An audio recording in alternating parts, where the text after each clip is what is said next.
Ladies and gentlemen, welcome back to Captain's Draft 3.0. We're here with group number 2. We've got our second series in this group. The first day, Digital Chaos versus Alliance. This is an awesome best of 3, and I'm pumped to see how these teams square off. Of course, we've got Resolution playing with Digital Chaos, the newest addition to their team, and all 5 members of Alliance ready to rock and roll. I'm Zyori, joined again by Purge, and we've got Pimp Knuckle at the helm on OBS as well as production.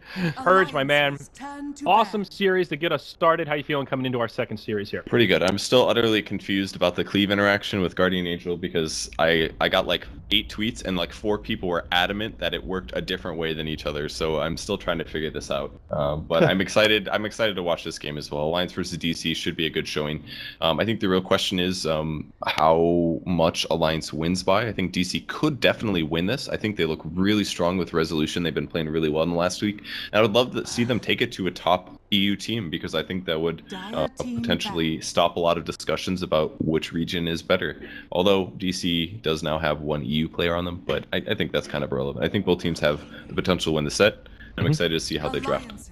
Yeah, 1 EU, I think you're still very clearly a North American team. They have 2 Canadian players, so even saying American team is a little bit misleading, but anyway, enough about that. Let's look at this draft here. What do we got in store for us, Purge? Looks like not that many carries here. Looking at this agility pool, a lot of them have been banned out. I mean, we got TA, Void's been more the offlaner. That's kind of Wraith King, got TA. OD. Yeah, OD is a good call. I think Digital Chaos would very likely pick that in some later stages, probably not in the first round. To start off with Avenge support, completely standard. There could hypothetically be a support lifestealer. We've seen a lot of 4-position lifestealer in Captain's Draft because it's kind of hard to deal with and it's very easy to fit into strategy. Oh, okay. Leshrac carry. Could be a Leshrac carry as well. Oh, yeah. Lesh OD, TA, OD. I already said OD. OD, there he is, picked up. First pick, OD. OD Faceless Void for Alliance. So that's tiny as well. Pretty good opener. You know, what happened to Tusk? I mean, did he get, like, stealth nerfed or something? He's been passed up in a couple of games now that I've seen. I think teams have just gotten to the point where Tusk was especially good before because he could mess up the creep equilibrium in the offlane.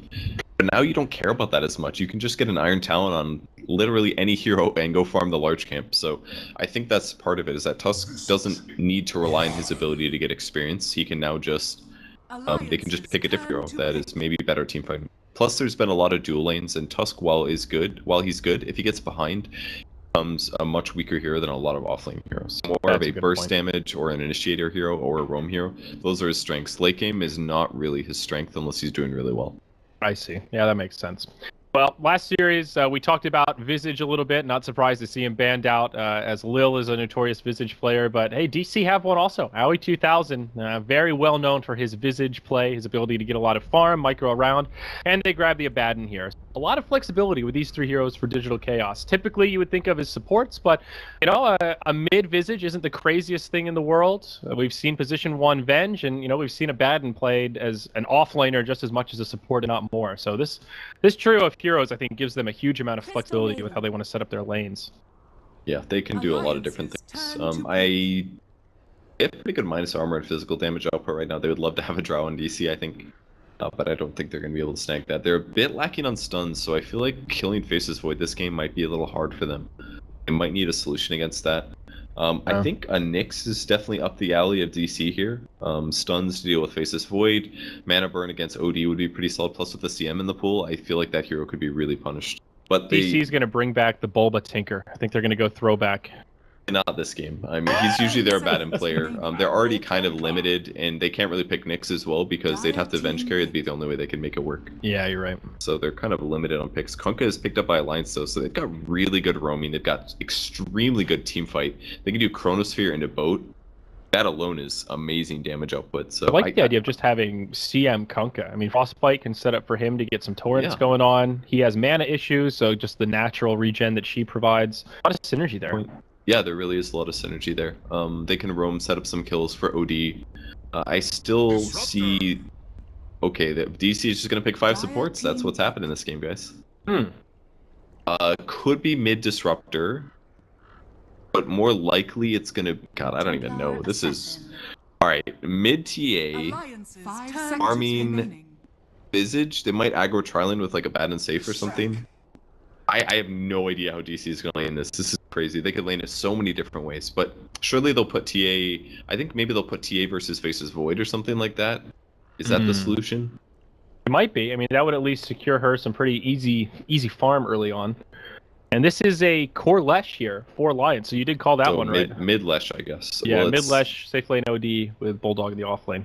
Because Lotus playing OD, I don't know. These lanes could actually go anywhere because Alliance also has to predict where DC is going to go, but DC has so many supports and they have so many different roles. Yawar is playing Venge, so it's a carry Venge for sure. So it's probably going to be Venge Disruptor, Visage, Trilane. I feel like they probably should play that aggressive, especially because it's against an OD, and OD is a bit weak. And then it's Kunkka is the other support, so they actually have a very weak Trilane. They'll have Frostbite, but that's about it. I'm sorry, they'll have Torrent, but that's all Kunkka is really going to provide. So I feel like they can definitely punish what Alliance has. That could work out really well. I mean, TA can definitely put a lot of pressure on Leshrac and handle herself in that lane. And then in the 1v1 of Void versus a Baden, that should be pretty good for Bulba. He should be able to get a lot out of that lane. Kind of similar to what we saw in Game 3 of the last series with that Omni Knight versus Void lane, where the Omni Knight can just kind of bully him a little bit because he has more sustainability. Yeah, they have way more aggressive potential, but it's still going to come down to the first couple early fights. Ake is going to put an interesting high ground ward here. See this ward right here? This is actually a uranium. It's a tower in Gem TD. Happy to see Ake using this. That's an interesting ward spot though, early on. Oh, he gets glimpsed too. He's gonna head for the Roche pit, but it's a 5-on-1. That ward will cost Ake his life in a first blood. Resolution gets the last hit. Yeah, and they know it's there now too. That's the scary part, because there's no other reason that he would be so deep. I mean, it's a cool ward to have placed this early if you're expecting your opponents to aggressively trialing, because it'll probably see them rotating in the off lane and mid. But them getting that ward and getting the first blood, that's a big loss. And they're giving AOI the solo experience. So he's going to be almost at level 2 here. Yeah, that is a good start for DC. Close to a dream start in this scenario. And they had to use Glimpse. At least one bounty rune. It was so early that it's going to be off cooldown by the time the game starts anyway, so... Yeah, you're right. All around, really good there for DC. Yeah. Who got that first blood? The TA. Even better. That's really good. Start the game with a bounty rune and a bottle. This is the case. This is what happens normally when you feed the enemy mid a first blood. Is that your mid player is going to start flaming your team like, thanks guys, I have to play against a bounty rune, bottle first blood enemy mid hero. So yeah, well, I think S4 is even killed enough. He can deal with the morale. Yeah, to try and compensate, they will keep some supports nearby. Ake with the dark-haired Crystal Maiden, which I still can't get used to. Up top, though, we're going to hold that thought about cosmetics as Bulldog in a little bit of trouble. He's only got level 1 time walk, obviously. It's a 24-second cooldown. Is there a glimpse from Theban? He's got boots. He can get it. He's got boots. Maybe he can grab him. There it is. The glimpse back. And Void still isn't going to have a time walk for another 10 seconds. This should be another kill for DC. And already this tri-lane, that's a kill. Very nice. That's what happens when you get 3 supports for a tri-lane, man. It has so much kill power. It's really good at that.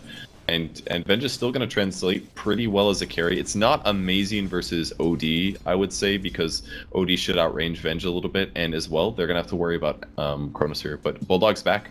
But will he die again? They're going to wrap around. He's got a time walk, but this time 1437. He's positioned in the front, so even if he time walks, they'll still be able to glimpse him. Of course, Bulldog knows this. He might still be able to get back. He lives. Oh, glimpse is still on cooldown. Good call. 20 seconds. Whoops. I forgot how long it is at level 1. Yeah, it's really long. If it was lower, it'd be so OP. Yeah, you're right. That's just... striking from the record. As for doing the mid against ATA, a bit of a weird matchup here, but if you split Earth correctly, you can actually farm decently while still harassing your opponent a bit. Look at this dog in 1437 just playing with each other in the jungle here, running around. This is weird. Was that a potential wraparound gank that Bulldog just caught? Oh, he blocks him out. Right, all and now Ake's rotating over. He doesn't know what to do now because he knows he can't get out here. Oh, man. Now he's going to try to run for it. Bulldog's still going to try to block him out. Glimpse to get him out of the way, but the Frostbite from Ake is going to interrupt it. That was such a good play. I think the only solution there, I don't know if he had glimpse up when Bulldog first time walked, but he needed to time walk him, or he needed to glimpse him within 4 seconds. That was the only way he gets out there. So that was pretty cool play. He was trying to basically mess with Bulldog's ability to take the large camp and decrease his experience gain since he was pressured so hard, but Bulldog outplays him and he gets an easy kill. Yeah. Oh, they get one up on the scoreboard, so that's good stuff for Alliance. Checking in on this mid lane, how are things faring here? It looks like a pretty even spread. Resolution with a small advantage, but S4 doing just fine, especially considering that extra gold that Resolution started with. I feel like this is not so bad for S4. A little bit of lightning last hits as well. Yeah, S4's gonna be pretty happy. Plus he's got the CM aura, so he's getting extra mana. By the 3-minute mark, that's a total of like, what, 2 extra spells or something like that, so that can really add up. Yeah. I feel like CM was just not meant to have dark hair. I can't get over it. It looks a little weird, but okay. Like, when I look at the hero, my first thought is, wait, who's that hero? I don't recognize it instantly. I go, oh yeah, I forgot about that. You also don't see the cosmetic that often. It's a pretty rare one. The CM might not actually be able to kill the Centaur. Okay made a slight mistake by not pulling this out more. Because there's 2 magic resistance auras here. Oh yeah, you're right. Huh. It's harsh. He will eventually kill the camp though. It's gonna be okay. It's one of the big benefits of the CM that she can make use of the jungle here, stack it up, and get some nice solo XP level 3 already. And he goes for the 2 levels in Arcane Aura, because he's just gonna power farm here. If there's nobody in the off lane, it's better for him just to farm. It makes a lot of sense, unless he's ganking mid, but ganking mid is going to be a little tough. Yeah. He could maybe kill Resolution, but he's going to need at least a Dust, and ideally Leshrac would have level 6 that he can amplify, or basically get a ton of damage for low mana out of his ult. Yeah, both offlaners are struggling here. Bulba's left the lane, he spent some time in the jungle. He managed to get level 3, he's picked up the Iron Talon. So a few more levels and this will be not too bad for the Abaddon. He can recover a little bit easier, a little more easily than the Void, at least in like early game part in like the next 5 minutes or so. The next problem though is that Kunkka's getting a lot of levels out of this because of it. If you're not in lane, then that support doesn't have to spend time zoning you, so he's going to be able to pull at a pretty good efficiency. Now he doesn't have a lot of last hits because he's a melee hero, and melee heroes can't get as many last hits when pulling. But a level 3 Kunkka is already in the danger zone for ganking and roaming across the map. So if he shows up mid, for example, with the CM, that's definitely a TA kill. So they have to be a little bit careful about this. And he's getting... Level 3 has 2 points and X marks the spot, so getting that kind of mini disruptor ability with the X to try and catch anybody that steps too far forward. Good stuff, get that extra range going. Scales really well. Checking to see if Bulba is hiding in the trees. He's not. They do have a Basilius up. It's a nice early item if the offlaner does leave the lane, since you can buff up the armor of your creeps, but Lotus is just denying the crap out of this wave. He's got a ton of CS here. Yeah. 31 and 5, number 1, mid lane. Kill here. S4 taking some damage, but he's dishing it right back. That Pulse Nova doing a lot of work as he sips the bottle. He's able to keep it up, and that's a nice solo kill for the Lesh in the mid lane. This skill is so good, man. My God. 20 mana per second, it does 100 damage per second. Like, you basically turn it on this early, and it just stays on for the rest of the game, pretty much. And he gets an easy kill against Resolution there. Yeah, that's great. CS score was pretty even, so that has definitely tipped the scales now to go in favor of this Radiant side. Good start for Alliance now. Well, it was a really good start for DC, like before the creep spawned, but Alliance are doing pretty well with these lanes. And they're super ready for a kill mid, but they do see the Crystal Maiden over here. So Resolution is going to play like he doesn't know there's a hero there, but he's also going to be in lane. And it's important to do this because it means that CM might stay around longer, which is going to overall decrease the efficiency of his opponents. And in the meantime, he's rotating heroes, or AOI is coming, as is 1437. Kunkka nearby. AUI needs to be very careful. X marks the spot, will come down. Resolution on the low ground, trying to do what damage he can, but Lesh just cuts through that refraction so quickly. Resolution gets completely obliterated by S4. Gem on the high ground. They're doing so much damage just all around. 1437, and you are going to get taken out by S4. That is all Pulse Nova all day, baby. Triple kill for S4 on the GOAT, man. You can't fight Leshrac this early. If you don't kill him instantly, you have to kill him, otherwise it's not worth it. Because he's just going to chase you down. He had a haste rune as well. They should recognize he's got a haste rune, he's a Leshrac. He's going to run us down if we don't execute this gank perfectly, and it just wasn't going to work. Yeah. Uh-oh, Abaddon now caught by the Axe. He's not yet level 6, so borrowed time. Huge burst damage. The level 7 Leshrac, now 8, will find the kill with one more auto attack. 6-2, Alliance getting some huge momentum here. 5-0. S4 on the Lesh at the 7-minute mark. That's a really bad sign. Like, this here is worse than he was before, but with this many levels now, he's way ahead Resolution. He can easily solo kill Resolution, especially with Eyeball Edict levels in a second here. Choose through the refraction even faster. Oh. Bulldog, the only one who's off to a slow start for Alliance, but I feel like they're making up for it in other parts of the map, especially with their 2 big cores. Loda's just been pretty uncontested. It looks like he'll go for the Rod of Atos, first item. Vitality booster already up, just sitting on brown boots. It's a really good item to have, but it's very good versus TA as well.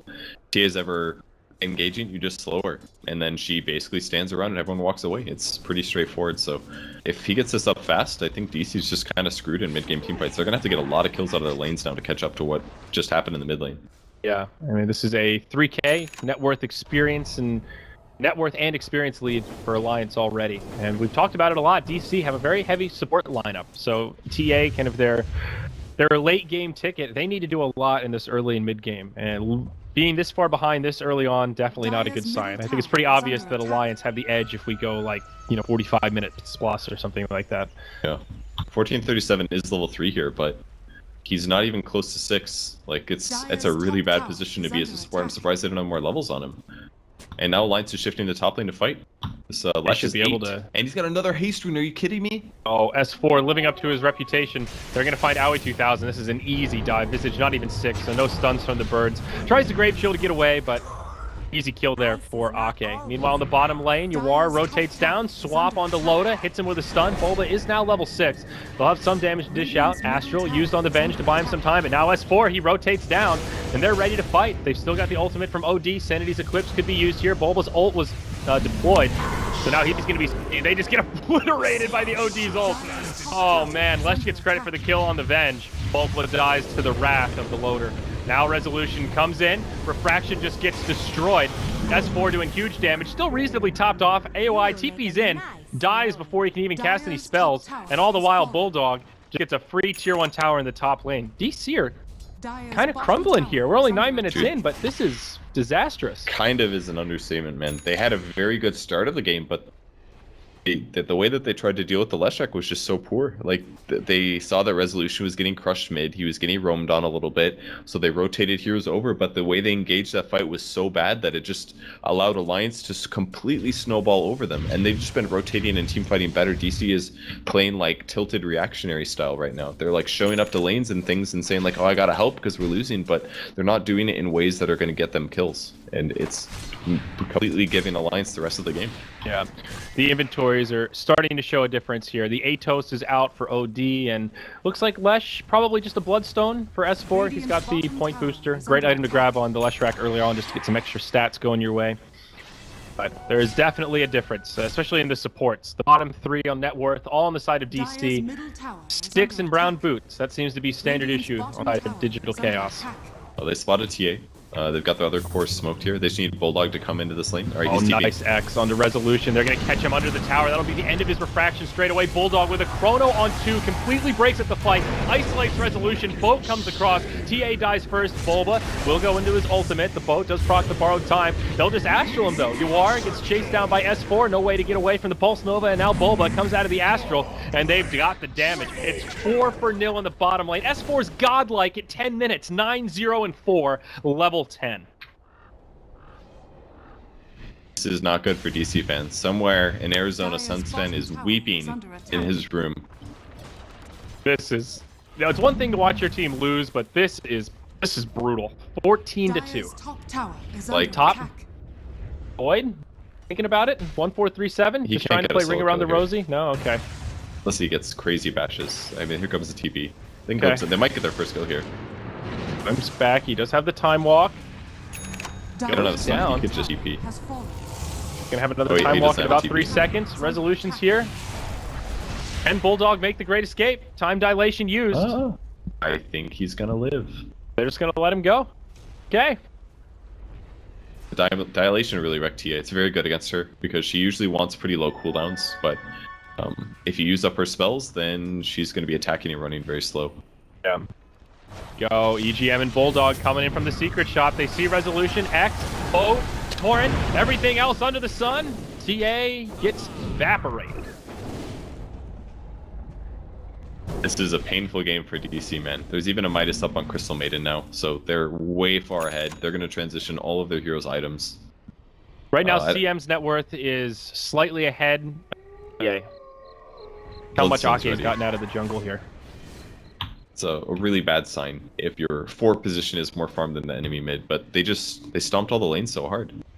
And it all came down to that middle fight. They basically took all of their farmed heroes and they threw them into Leshrac and died. They even TP'd the carry to mid and he died. They TP'd the Leshrac to mid and he died. or I'm sorry, the resolution died there. All of their supports basically just died. Yep. They And if died you to do that, Lasher. the game just ends basically. Because Alliance isn't going to drop this, and they're still being so good on their aggressiveness. They're doing smoke ganks, they're doing engagements. They're not just sitting back and farming and letting DC catch up. They're pushing their huge advantage that they have, and they're not going to let up until the game ends. S4's got a 13-minute Bloodstone on the way, so that's good. And, you know, Rod of Atos, it's a great item on OD, just general. Gives him everything he needs, but when you're this far ahead, the cripple really lives up to its name. That slow really hurts. There's just no getting away from this team, and it synergizes really well with the Lesh also. Makes him able to close the gap, get lightning, and you see the setup here. I mean, what does Resolution do? X, Torrent, Chrono, my god. Meanwhile, in the mid lane, F4 just TP's back. They get a double here on the Visage and Venge. They even kill one of the birds to boot. Meanwhile, back in the bottom lane, EGM on the side of the kinetic field. Static Storm doing some pretty good damage. They will get a kill there. Bulldog getting low, but Bulba gets destroyed by the ult from Loda. The Sanity's Eclipse has more than enough damage. The Visage Bird flying overhead, trying to give some intel.